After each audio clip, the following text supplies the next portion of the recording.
Okay, I got it turned on. Okay. Okay. This week there was some news in the ROS discourse because there have been I don't know. Yes, it was. Oh no, but I'm wrong with this. Oh. I wasn't entering the ROS discourse for a while, and I entered and I confused a post that I thought that was oh no, it's right now. Well, I'm not sure what I'm 1 hour ago. Ah, yes. Yes. Sorry. Because this is, can I share my screen?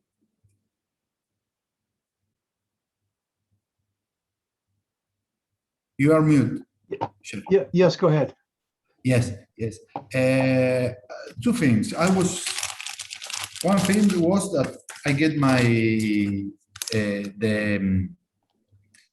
the STM for programming the board, the discovery board. This one, I get it this week. And the other thing was that I was last week I saw in LinkedIn I don't remember if I have told you that there is a guy in Argentina that is releasing a path a path planner for agricultural robots that is called MIR. And as I was looking to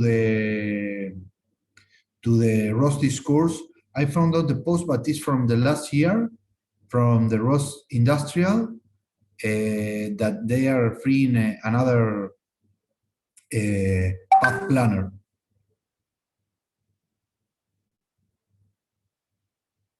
I don't know how to share my screen.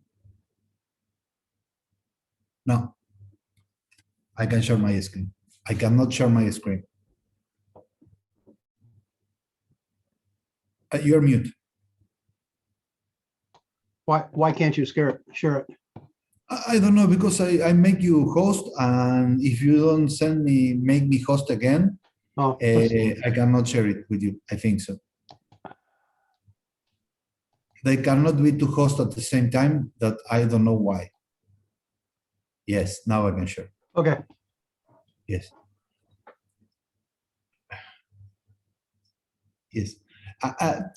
This was a confusion because as I didn't as I wasn't entering the ROS discourse, when I found out this post in ROS Agriculture, I thought that it was a new post, but in real, it's a comment in the post. This one, and I thought that the post was from last week, but not. It really is from the last year, from November. But I didn't notice that they released this path planner. And as I was telling you the other day, I think that the last meeting I mentioned it in my LinkedIn. I get this guy. Let me show you.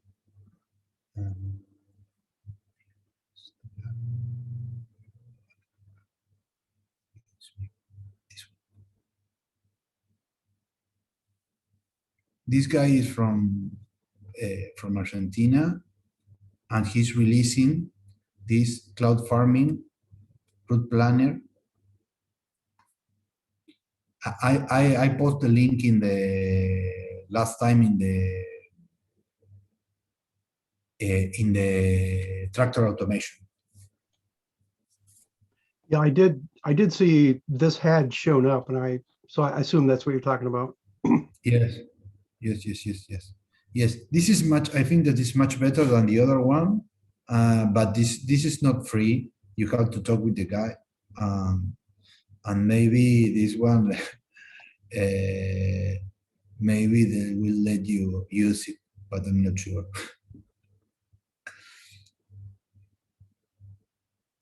No, I don't have nothing more. I hope that this week I will be able to work with the board again.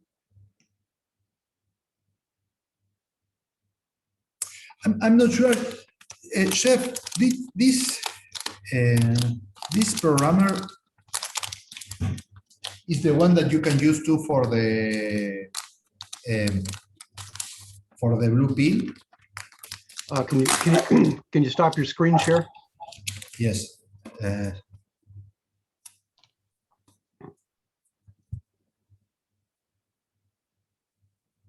Yeah, that should work with any of the ST micro parts. So you can use it on a blue pill, or you can use it on that board you've got, or whatever you want to use.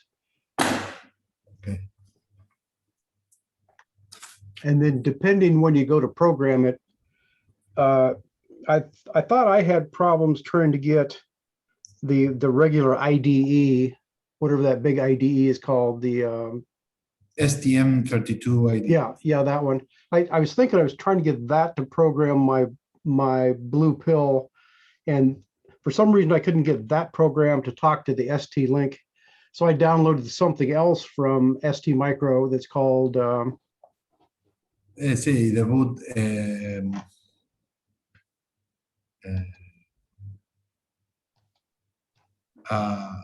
It's a bootload burner, maybe. Now, let me hold on a second. Let me pull it up here. It's called STM32 Cube Programmer. I'll start it up here. It says it requires some Java, so it may not run. But anyway, I think I just went to ST Micro and searched for programmer or something. And this is just yet another program that it's just like another. It's like the IDE, but it just does programming. Oh, it looks like it's going to try to install my Java. What's it say? So maybe I still have a chance of this running here.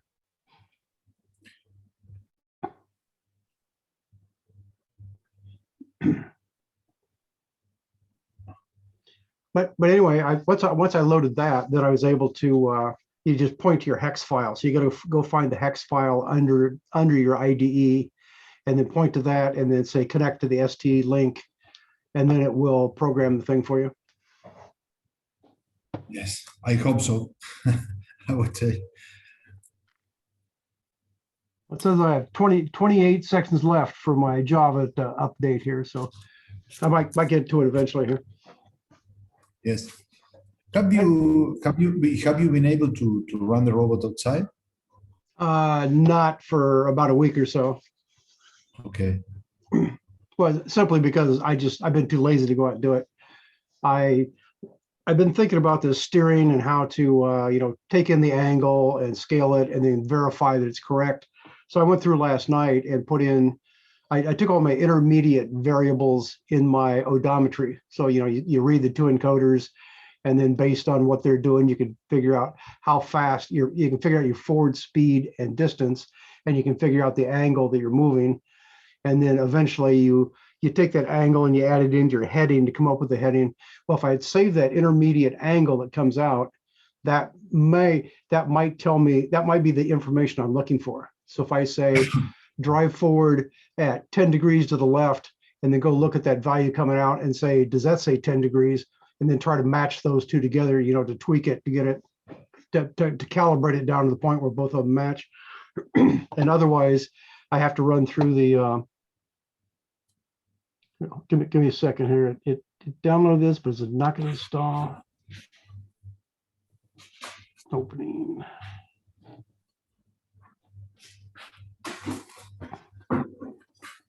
Well, oh, there we go. Now it says, do you want to make changes? So my Java is attempting to install here. It's okay.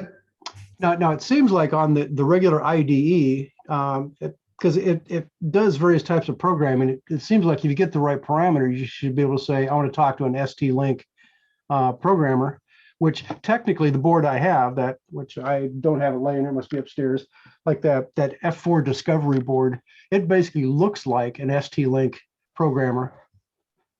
So it seems like that program should have worked, but I played with it a little bit and couldn't make it work. So then I just downloaded this extra program to work for me. I did get that to work. But you put that in the discovery board too, or only in the blue pill? Only the blue pill, because the discovery board has that built right onto the board. So it's got an extra processor built onto the discovery board, and I plug it in. And it says, "Oh, I see an ST-Link device out there," and just simply works. I can program directly with that one. Yes. I bought the cable because as I was talking with the guys in the other robot, they tell me that the debugging it's only possible with the cable. Yeah, So I think that's true. Yes, I take the decision to buy it, but next week I'm not sure of what I'm going to say. But next week I think the Ecumen, the guys from Argentina, are releasing for the same robot that I'm working, the little one. They are releasing a version that works with the Arduino instead of using the STM32. They are using an Arduino Uno. So I think that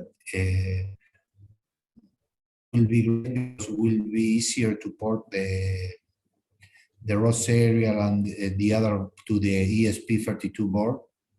And so next week maybe we have news about that, but I'm not sure because it's not depending on me. It's a water tank chat. I don't know how to say. when you talk in the telepathy, pero I don't know how to say it. It's a rumor. Okay. I'm getting closer here. It says, let me try it again. Oh, it's going to come up this time. So let me say this. Can you make me a host? Yes.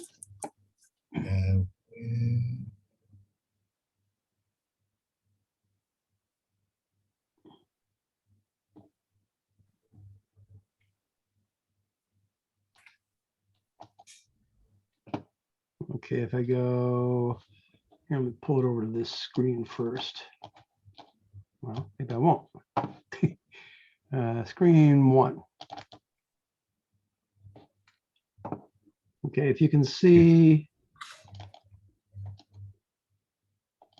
can you see my screen now? Yes. So at the top, let's say there's an about on here. This stuff won't fit. Oh, there I got the top. So let's see, programmer. So this is what it looks like after you download it. It just simply says STM32 Cube Programmer. So I think if you search on down here, it even says a version number, API version 2.4.0. But I got them. What's that? I got it. I got it. Yes. I was able to install it in Linux. Okay. I got that one, but I wasn't able to make it function. So on this one, over here on the right, it says serial number. So when you plug in the module, it's supposed to show up here and tell you if it found it or not. Okay. But when you wait a second. Okay. Let's see if I have one handy here.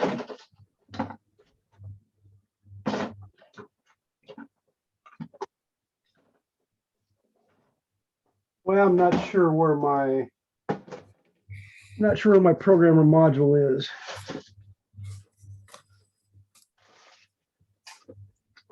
But I think when you plug it in, it should recognize it and then tell you that it found that. And I was trying to remember what parameters you have to put out here. But I played with this for a while and did get this to work. And for some reason, I can't make the IDE directly talk to the ST-Link programmer. But it seems like you have to be able to do that to get the debugging to work. So maybe it's just a matter of you have to play with it long enough to figure that out. Yes, you have it the same way that I have it. I don't know what is it.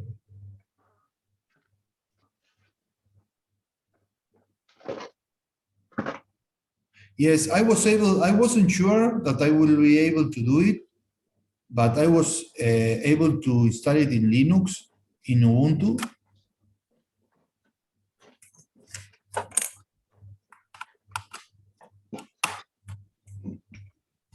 And there may be something funny about if you're trying to run it in Linux that it, for some reason either doesn't work the same or it'd be harder to.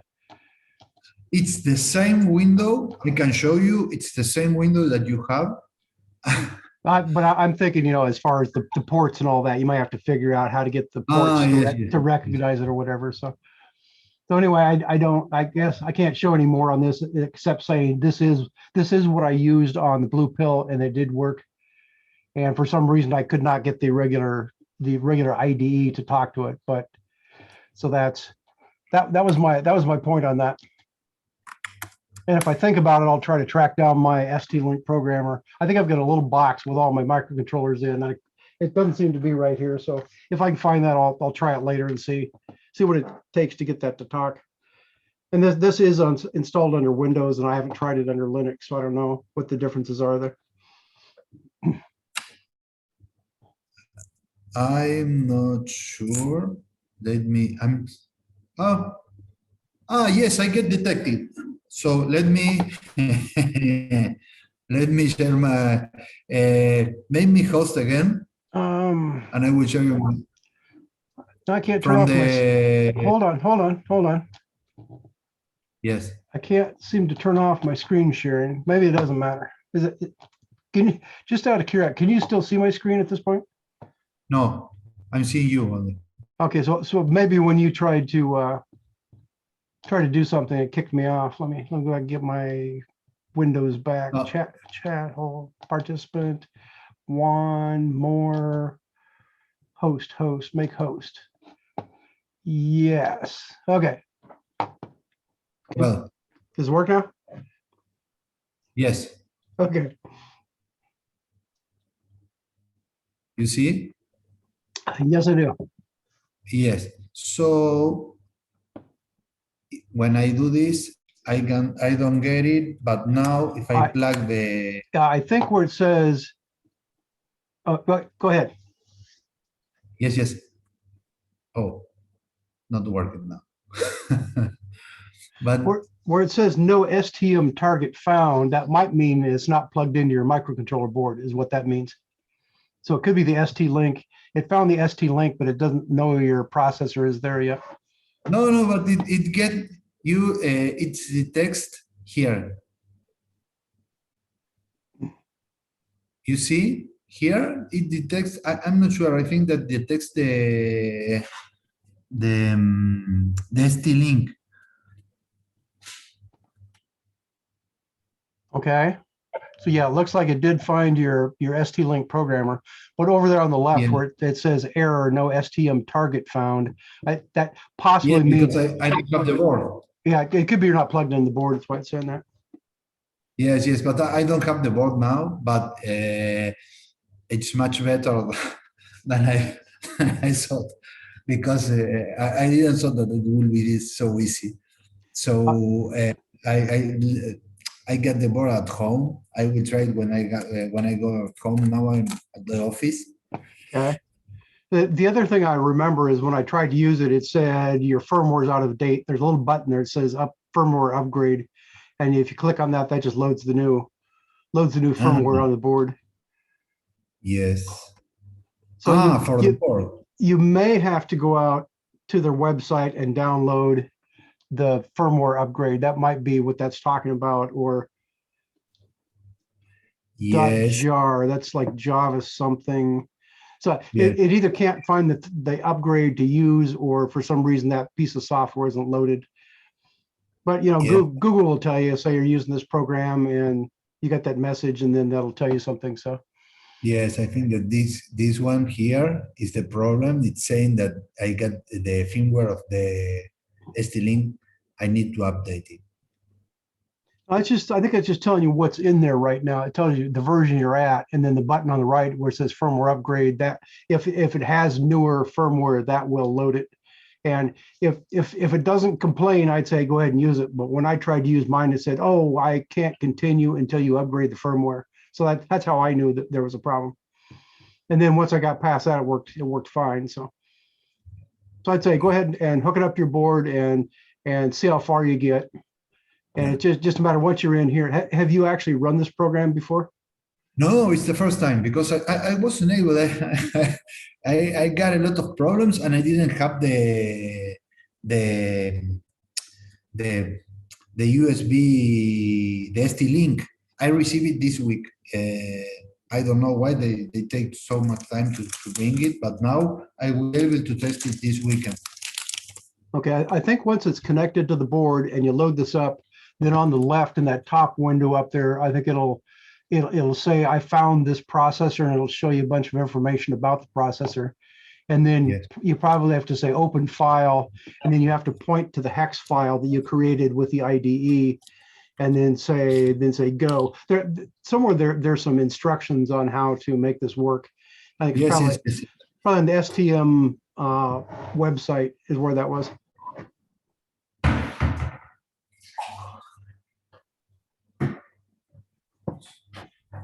So no, well, I'm okay. I got nothing more than this.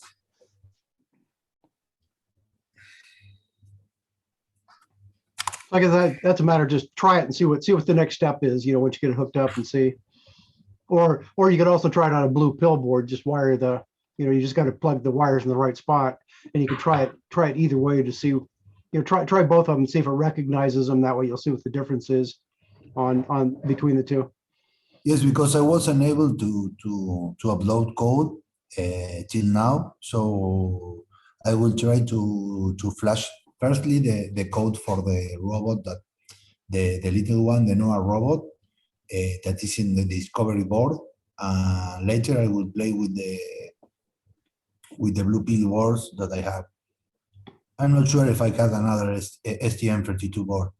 I got the blue pill and the other board that is not discovery. I don't remember the STM32 F4. I don't remember what more.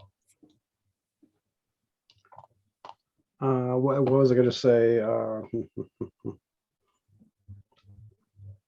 I forgot what I was going to say. So yeah, try that and see what it does. That'll I remember what I was going to say. So at one point I posted on Slack, once I had the blue pill and I had that little module you had, somewhere I pointed to a YouTube video that says, here's the new bootloader for a blue pill. And I was able to take that code and load it onto my blue pill, and then it acted like an Arduino. So I could plug a USB cable into it and hook it up to Arduino IDE and program it that way, just like you would do with a like an Arduino Nano or whatever. So that's how I get the code onto my board, is doing it that way. Okay, that's the way I follow your instruction. I see the video, that video that you are telling, and I was able to run a blinking code to my blue pill. Okay. But I wasn't able to work more with that. I have to stop there. But now for this board, it's not the same way, because you need to use I need the code that I have in the repository, in the node repository, to flash it. Surely, maybe I will have to change some pins later. I hope so, but I'm not sure. I have to reach that point. Yeah, first of all, get it to the point you can download the code, and it would be best if you can get that ST-Link to work with the IDE, because then you can do actual debugging. So you just click on the button and say download it, and as long as you have all the parameters set up, it says, oh, I'm trying to use an ST-Link and whatever, that should put the code onto the board, and then immediately pop up with your debugger, and it'll say, oh, I'm stopped at main. What do you want to do? Do you want a single step? Do you want to run? So at that point, you just hit the run button and it starts running. And then Yes, I, was- once you do I that, wasn't sure. I wasn't sure because as I repeat this to the guy of the normal robot to Gaston Cervetti, to Gonzalo, and when I was talking with him, I understand that that the debugging that of the STM32 was similar to the debugging of the Arduino console, and that I will be able to see the evolution of the code in the communication, the serial console of the Arduino, but it's not the same. He told me that it's called instruction by instruction, showing the output. yeah, I have not downloaded the new Arduino stuff yet. They've got that new 2.0 version out. I have not looked at that. I have done that. It's not it's not worth the work. It's better to keep on using the older version of the Arduino, the 1.8, than the new one, because the new one got a lot of problems. I was talking about the serial console of the Arduino, that when you are working with the Arduinos and the other boards, you can see the output through there. And I thought that the debugging was like that, but he told me that it's not like that. It's you are looking the evolution in the code. I have not done that kind of debugging. Yeah, the debugging on the ST-Link system is just like, it's a professional debugging system. So you can say it brings up a window and shows you your C code. So each time you can execute one C command and then it jumps to the next one. And then over on the right, you can pull up the actual assembly language code and you can watch it, execute the pieces going through a C instruction. And then you can set breakpoints, you can set watch points and all that stuff. So that I don't use a lot, but when I do use it, there's times when you turn it on and it just looks stupid and doesn't do anything, or it's running fine and all of a sudden it crashes. That's when the debugger is really handy. You can go in and say, okay, I know in this area is where it crashes. So you go in and you set a breakpoint and then you start the thing. And then, 3 hours later, all of a sudden, bam, it pops up and says, oh, I'm here and I'm not supposed to be. So that's a very valuable thing to do that. Or if you keep looking at your code, and you know it has to work, but you know that value should be this, you could actually go look at the values while it runs and find out, go, oh, well, it's chopping the value off or whatever. So it can be very handy to have that. But I tend to just do it the old fashioned way, put print statements to find out what's going on until things get really bad. And then you can go and actually single step or breakpoint or whatever you need to do there. Okay. So it is very handy to have that capability. I will see it. I'm sure about that, but I will see it. I don't know how to use it. See, I lost all my windows here again. Okay, they're back. So go ahead and try that and see how far you get on that. And I have been able to talk to a couple of boards. So, if you have problems with that, maybe we can look into that some more. Yes. So the thing. Yes. Do you have any more on that? No, nothing. Okay. So what I've been doing, I was talking in the last meeting or last couple of meetings, how do I get the steering figured out and what does all this stuff mean? And I just posted to the chat there. I posted the link to this page, and let's see, I probably can't share now. Can you make me host again? Yes, the tab local planner. Yeah, can you make me host so I can share the screen? Yes. I was.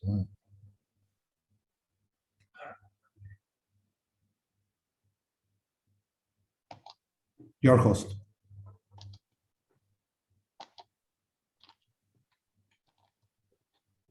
Okay, so on that link that I just posted, and I realized going back watching videos that you can't just post a link to the chat and expect people to know what you're talking about. So it's best if we can say, post it to the chat and then actually display it on the screen so people can see what we're doing. So here's the screen that I pulled up, And this one is hard to find. You have to remember it's called car-like robots or car-like planning or something in order to find this page. It used to be every time I type in TEB, this would pop up. And then the last couple of times I looked for it, I couldn't find it, and finally realized, okay, you got to put in car-like planning to get this to pop up. So down here, he gives a little diagram of what's going on. He's saying, here's your vehicle. And in the back here, this is your back wheels. So your base link is at this point between the two back wheels. And he's saying V is velocity, that's your forward velocity. And W, that might be omega, is what that is. That shows your rotation around base link. So that shows you your, if you're measuring rotational velocity, it says that's how fast the robot is turning around that point. And then up here, he's showing the, that's theta or phi, whatever that is. He's showing the angle of the wheels. Now, this is not taking into account that Ackerman, the left wheel and the right wheel are not at the same angle unless you're pointed straight ahead. But for the moment, I'm going to ignore that. So he just got this little diagram saying if you turn the wheel so much, in this case to the left, and drive forward, that forms a radius here. At this point right here, a line drawn through the back wheels. The R is saying this is the radius from, it's hard to see, but it's the radius from base link out to this imaginary point out here. So as you turn the wheels back and forth, this will cross at a different point. So it's changing your radius based on your wheel angle. So I thought, well, I've got it figured out to the point where to set this up, you just need to figure out what is the angle of the wheels at your hard stop. So if you run your steering over to the left hard stop and then write down, if you're say in your steering encoder, you're going to get back a number in say A to D counts at that point. So write that number down, run it all the way to the left and write down that position number in A to D counts. And then your centered position, write that down. Eventually you need to know that. So I think all you have to do is you have to take in a value, but you also have to know what is the angle of the steering when you're out at the hard stop.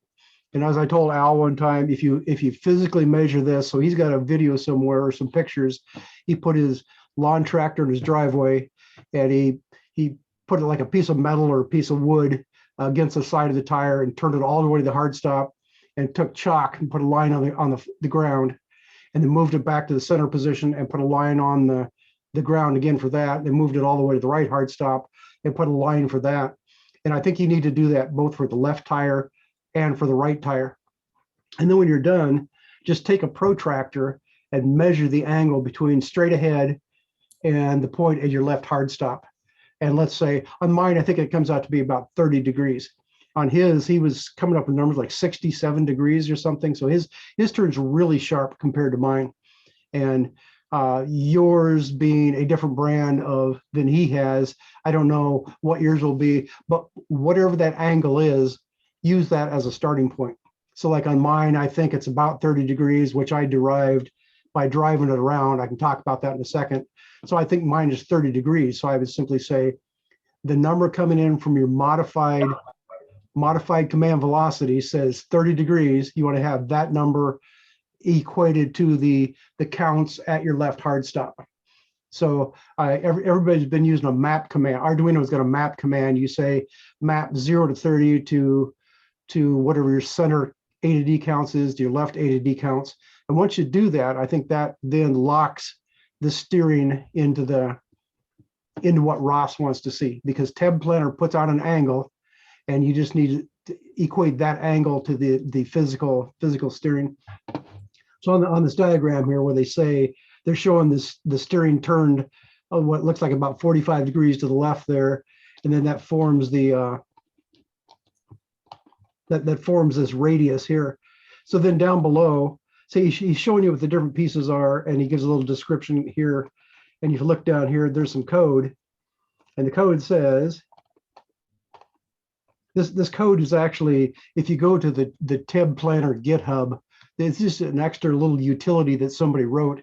This is a ROS node that you can run, and it will actually take the output of all the other planners. So if you're just running, say, standard move base, or whether you're move base flex, they've got this standard local planner plugin. So they either use I think that one's called trajectory rollout and one's called DWA. I think it's dynamic window approach. Those are two standard planners that are built into those. And both of those generate a rotational velocity as the output. In fact, just about everything except Teb Planner generates rotational velocity. So if you start up this ROS node and it reads the standard command velocity that puts out and converts this into, in this case, he takes in the forward velocity and the rotational velocity, and he creates an Ackermann message output. Now you could modify this so it puts out the modified command velocity, so it looks just like what the Teb Planner is putting out right now, because basically it just generates the two numbers. It passes on forward velocity and steering angle, and that's what the Teb Planner will put out if you've got the little box set saying use angle instead of rotational velocity. So this is just a little utility program you can start up. And if you go look at this down here, where is it? So this right here, these like 4 lines of code right here, it says, if omega is 0 or velocity is 0, just return 0. And that's what I ran into last night, because I put this code in, and if I say divide velocity by rotational angle, well, my rotational angle is 0 and it blows up because I'm doing a divide by 0. So this up here takes care of that. So if you don't have any forward velocity or you're not rotating, it just returns with an angle of 0. And otherwise it says, if you take the forward velocity and the rotational velocity and divide the two out, it tells you the radius. So back to this up here. So if you know how fast it's rotating around this point and how fast you're going forward, it tells you what this radius is. So just that simple calculation tells you how long this line will be. Then the next line down, once you come up with the radius, which is just a distance in meters, then it says take your wheelbase, which you just take a tape measure from your back axle to your front axle. That's your wheelbase. And on mine, it happens to be either 0.51 meters or 0.52 meters. I quickly measured 0.51 with just a tape measure, and then I was looking at my code last night. It turns out I'd already put 0.52 into that. So it's somewhere around there. That's the distance between the front and the back axle. So if you take that distance divided by the radius we just calculated and take the arc tangent of that, that returns the angle. That will return this angle right here on your steering. So that theoretically, that's how you that's how these things relate together. So there's like 5 things you have here. You need to know forward velocity and rotational velocity and the radius that it's turning on and the steering angle and the wheelbase between the two. Those 5 values are interchangeable. So as I said before, if we scale it from, in my case, 30 degrees for the input, we scale that to the left hard stop, then that should keep everybody happy. And now to verify it, I can go read out, while I'm driving, I can go read either from my wheel odometry, and because my wheel odometry back here, it's reading an encoder on this wheel and an encoder on this wheel. And when it does that, it tells me what my forward velocity is, and I can tell what the rotational velocity is. And actually, to get rotational velocity, every time you move, every time period, let's say we're sampling once a second, I say read the left encoder, read the right encoder, and to get the distance that it just traveled during this time period, we say left encoder plus right encoder divided by 2, and that tells us how many counts we went, or we can scale that into a distance. We know how many meter, what fraction of a meter we just moved during this 1 second time period. And then the other part of the odometry equation, you say left encoder minus right encoder divided by the distance between the 2 tires in the back. So on mine, that happens to be half a meter from this tire to this tire, the contact points. And that directly gives you a number in radians and tells you how far we turned during this time period. So if I'd use that number, that I want to find out, does that angle equal the steering angle? And I won't know until I go out and drive it. And one more extension on that odometry, once you figure out during my time period, I went this far forward and I rotated at this angle. If you now take that angle and just integrate that into your heading, so you start off and say heading equals 0, each time you read up and take a sample, you just keep adding that in, and that keeps an absolute heading value for you. So if you drive around for a while, you come back later and say, what's my heading? It's added all those up and it tells you what it thinks your current heading is. So I've got various things there. If I just pull out intermediate values from this thing, I can then print those out and then go look at them. And for instance, I've got, so this right here, can you still see that? Yes. Okay, so I just have on my microcontroller, this ODOM-W says that's the message type. I originally planned on having a different type for each device I was running. And then like these first 5 values here is my the results of my odometry stuff. Then out here, these values are the left and right encoder. So later I come back. Wait a second. I Yeah. don't understand. You are saying that you get different odometry messages from different devices. What devices are you talking about? The sensors in the wheels? No, I'm saying I could have a different message type for anything on my microcontroller. So I could have one. Okay.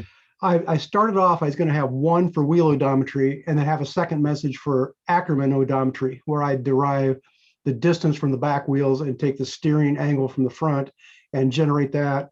And then if I have anything, say if I was reading temperature, I'd have a line called temperature, and I could have, whatever I want. I can generate any messages. Well, I went back and looked at the code, and it turns out that's not the way I treated it right now. So it was easier. So right now, here's my ODOM-W, and like the first 5 values are odometry, and I just started tacking more and more stuff on the end of that because I just needed a way to get it back up to my ROS node. And once I got it on the ROS node, then I found that trick. I can publish that as an array of either integers or array of floating point. So since these are mixed, I just made it an array of floating point values. So on my ROS topic, I have one called STM array, and that all these values, there's like 23 to 25 values here, show up as an array of these values. And when it's stored in the bag file, it just shows up as a topic called STM array. And under there, I have, say, 23 values. So I can go pick and choose. So without defining each one as I go, I can just keep adding more junk onto the end of this, and it will show up and get magically logged in my bag file. So what I did last night, I added these last 3 values on, and I think this one is, so this is what it looks like. You get these giant line with all this junk on it here that I'm printing out. So Yes. Whenever I come up with something new, I just keep adding on to the end. So last night I added on, there's one called W heading delta is actually the instantaneous angle. So each time period I read this up and I get this is the angle the odometry thought it turned. So I've got that printed out to compare. And the W radius is where I took the Chef, excuse me, Yeah. Let me recap. So you are telling me that you are putting all the values of the different topics in only one topic and make an array of strings there. As debug, yes, that's what I do. So I can just, Okay. I can add anything on this line I want. And then as debug, I just send the entire mess up to ROS. And there I can, in my ROS node there, I can pick off, say, for instance, I need to create an odometry message. So I'll pick off the, come on, it's over there somewhere. So I'll pick off the X position, Y position, the heading, the velocity and rotational velocity, and I'll build an actual odometry message for that and publish that. And then it turns out that the heading doesn't actually get put into an odometry message. So you have to publish a transform for that. So my ROS node is doing those 2 things. It publishes an odometry topic and odometry transform. And the rest of the stuff on here, basically, I don't know if I actually individually publish anything other than, let's see, delta, but if I wanted to, I can pick and choose any value here and publish that as a separate ROS topic. So I just immediately click on that, and that's the only thing that'll be in there. Like, for instance, here's one called steer val, and I think that is the PWM counts that I send out to my RC servo. If I wanted to, I could just create a ROS message called PWM steer and just cut this value out and publish that. So the only thing in that topic would be the values going to that servo.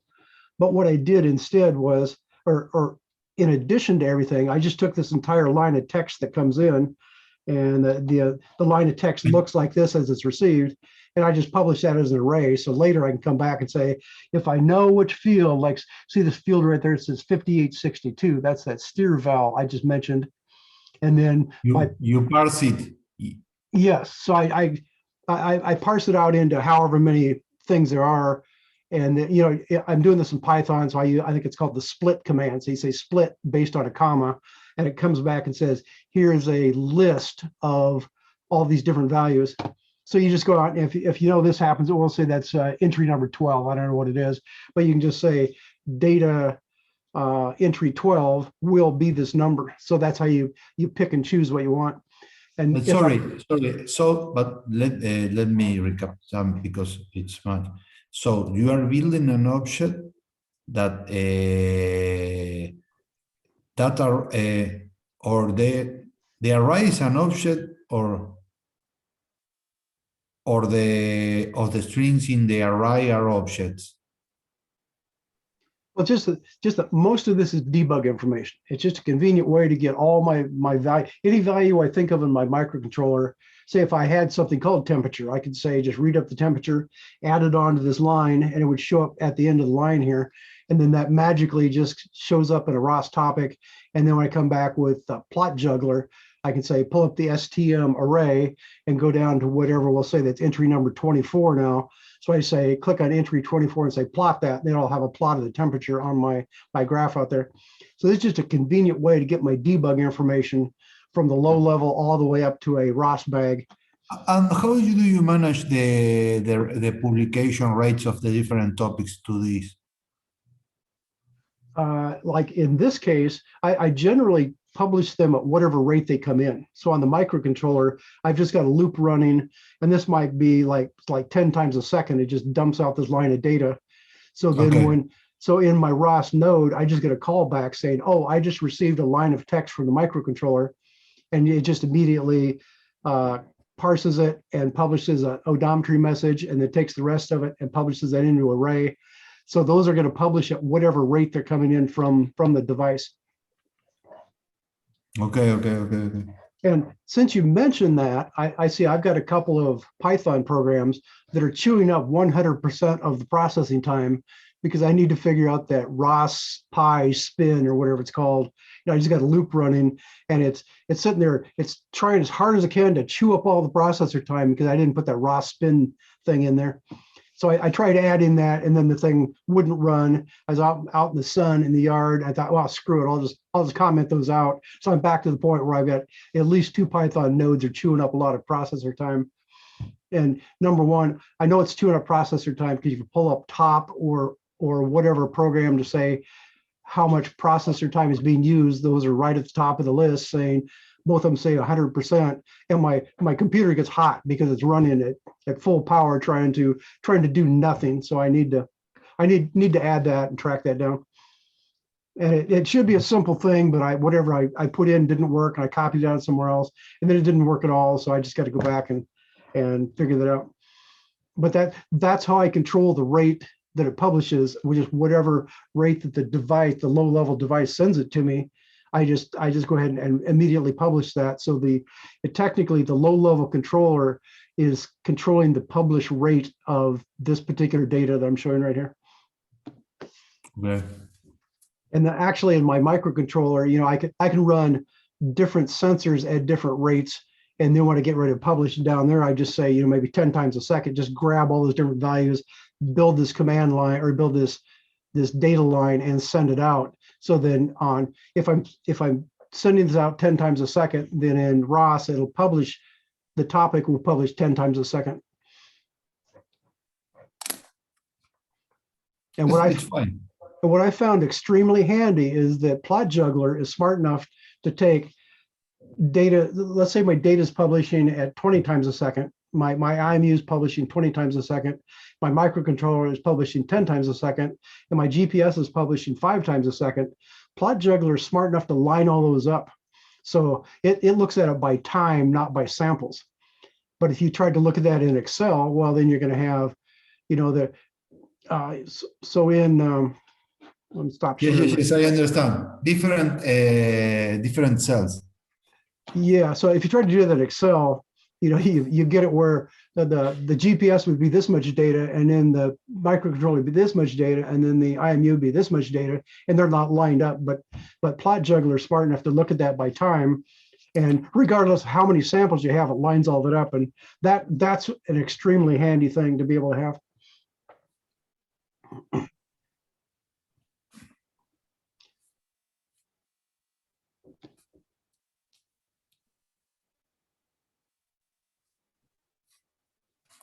And one more note on Plot Juggler. The last time I loaded it, it said, oh, by the way, you can now upgrade to the new version, and the new version will actually take a quaternion that's in a topic and convert that into an angle or whatever. So that'd be a real handy thing. So you don't have to go convert all this stuff by hand anymore. It just automatically, if you point to something that's a quaternion in a topic, it will automatically plot that for you. Otherwise, you have to go through, you'd have to say, like in my case, I'd read it up into my Python node and say there's a quaternion. I'd have to break that apart by doing a quaternion to Euler angles, and then I can publish those Euler angles to see what they are. But it says that will do that automatically now. And there was one other thing that it said it would do, and I can't remember what it was. At the time, I didn't want to risk screwing up what I was doing, so I haven't upgraded it yet. Yes, these things, the Plot Juggler and the local planner, but local planner no, but the Plot Juggler is this. They are one of the things that I'm getting much. They are being very difficult to translate in the ROS Wiki. I wasn't able to understand how to manage the Moin wiki publishing system to do it right, because when you are talking about this, make me administrator, and I will show you. Okay, I just made you an administrator. Okay.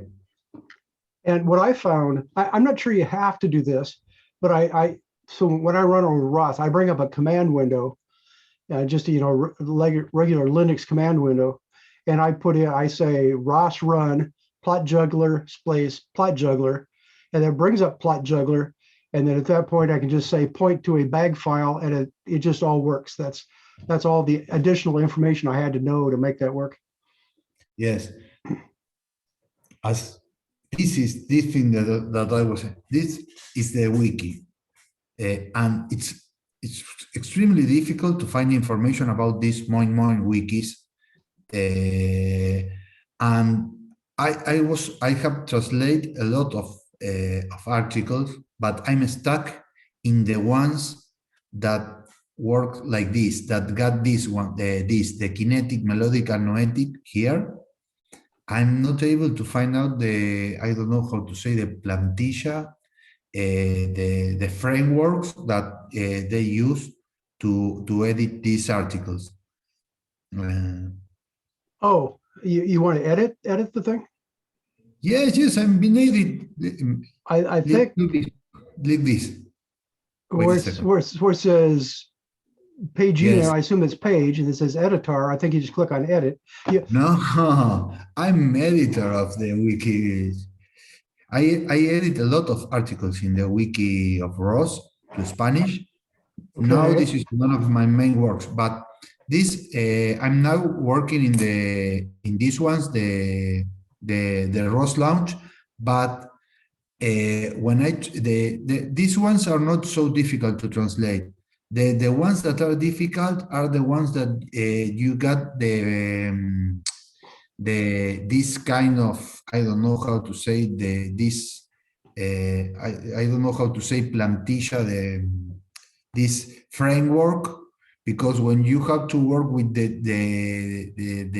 different, it's not easy. I'm not finding the words in English to explain it, but the framework that works with this kind of article, the ones that differentiate between kinetic, melodic, and noetic, that treat packages, the articles that treat packages are much difficult to translate and to edit than the other ones.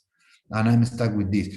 As you were talking, I get in my line of work, I put the Plot Juggler and the Tab Local Planner tutor to put it in translation, but it's not.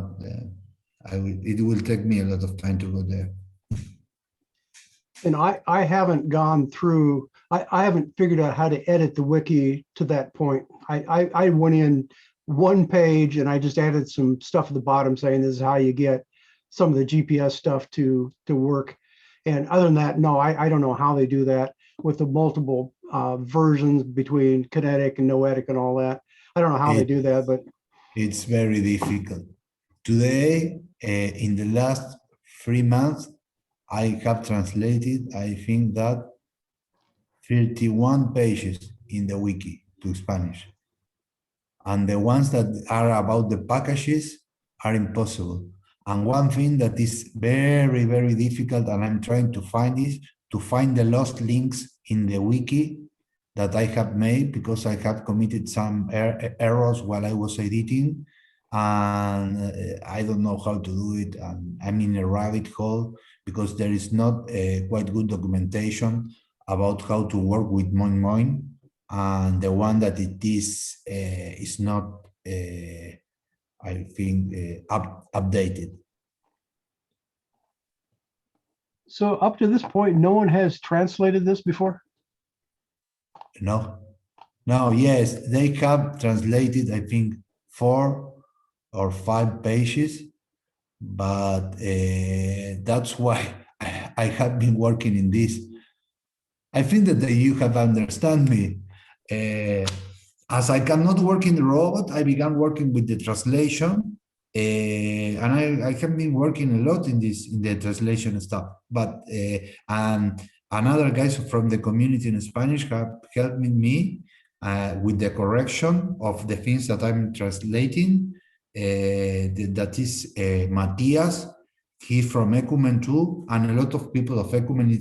Ecumen is a company from Argentina that when Matt came to Argentina, we went to Ecumen, but I think that they were with a lot of work in the moment that Matt came here, so they didn't help us a lot. But this year, as we began working in the Spanish community, they have been helping me a lot, and I make friendship with some of the guys that are very nice, and we are very stuck in the documentation. And the initiative is to try to, when we finish the documentation, publish it, and then try to adapt the documentation to the robot that we are working, that is the NOAA robot. And that was why I'm doing this with the ST32 and that thing. So when you try to do the translation, is it the translating English to Spanish is where you run into problems, or the fact that it's some of the technical stuff you're talking about? Links? No, the main problem are the technical stuff in the articles that have like a framework about packages. That's difficult. The other things were difficult too, but I managed to learn how to do it. It takes me a lot of time, but I was able to do it not 100% right, but 90% right. But if you don't have the documentation, it's better 90% right than nothing. But the packages, I wasn't able to find out how they do it. Maybe in a month or 2 months, I will be able, because there are a lot of packages that are very important to understand, like Plot Juggler and that kind of things that are very useful. And I'm trying to do it, but I wasn't able till now. And as far as understanding how the page works, it could be if you just search for ROS Wiki tutorial or something, probably somebody like the Construct, I get whatever else they're called. No, because we are talking with the administration, the administrator of the ROS, wiki. The other guy that is working in the project, that is Matthias, and it's difficult to. The problem is that the wiki has gone so strong and so vast that it's very difficult to take decisions about changing something of the wiki, because there are a lot of information there. And every time that they touch something, it's like they lose it, because we are working in a system that doesn't work. If you remember last year, we were talking about this, and we were talking about changing our works and leave our work in the read the docs, that is another system of building documentation. The ROS2 documentation is all built up, they are building the documentation in read the docs, because they are not using the wiki, the Moin wiki system. I don't know. It's something that we will solve it, but it will take time and knowledge. It does seem like that's just a monumental task to try to do that, because this has been around, how long's ROS been around? 12, 15 years now? And people just keep adding stuff in anytime they want. So yeah, I can understand why it would be a big mess. Yes, but if you look, if you take some time, you can look the amount of articles and pages that are being published every week in the ROS Wiki. There are, I think that from 2 to 5 new pages being published frequently about the documentation of robots that they are releasing, and they are publishing the documentation on how to use the robots in the ROS Wiki. So not stop it, because people continue publishing, and there is not another place to publish information. So this won't have a solution, but it's in some kind of way it's a good problem, because the problem is that as people keep on using it and putting information there, they cannot stop. So that's good, because there is a lot of information and there is a lot of people working there.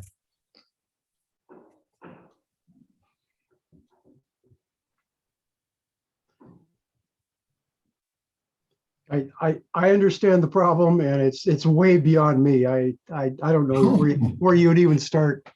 No. I have an idea. That I was talking. I need somebody that is very good at hacking with this and using the scrapping techniques in Python. So we will scrap the page, the whole wiki, and take all the information and try to work it outside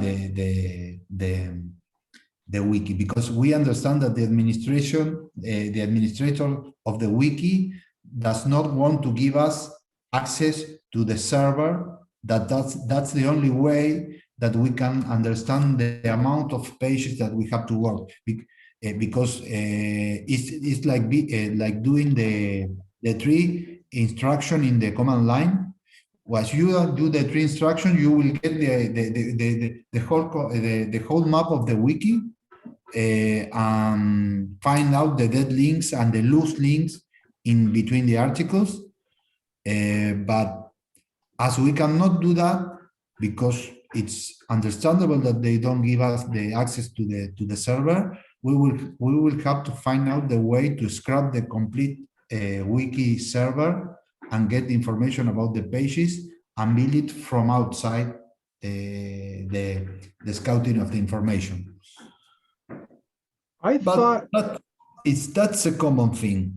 The other thing is that is trying to do this without getting access of the server. I thought at one point you could actually download the wiki, like it's on a GitHub or something. You could just physically download the entire thing to your computer. But now that I'm looking, I don't see an option to do that. But that would give you what you want. You'd have to have a big computer, but you'd have to if you could download the entire thing, but I don't see the option to do that anymore. I'm not sure that even exists. But as I was scouting for solutions for this, I found out that this problem with the Moin wikis, it's something that has been for a while. And now with ROS 2, they've got a completely new documentation system. And I haven't looked at that at all to see if it works the same way or if it's totally different again. No, it's completely different because it's based on Read the Docs, a platform that it's like a GitHub. It's mainly it's written in Markdown language I think that it's better than this. And it's not a wiki. Okay, I just pulled up the main screen for that, and at the very top it says edit on GitHub. So that one you could actually go out and probably clone the entire thing to your computer, and then you could search through it. But I don't see that on ROS 1 wiki. I don't see anything like that. But just the main page. ROS 1 is another thing. ROS 1 is Moin Moin. Moin Moin is a Python wiki that it's completely different. Chef, I will have to leave the meeting. Yeah, I was just going to make the comment that neither one of us had anything to say today, but we managed to fill up the time here. So I'm going to go ahead and stop the recording so I don't lose it here. I still haven't figured out the approach to doing all this. So here, let me stop it.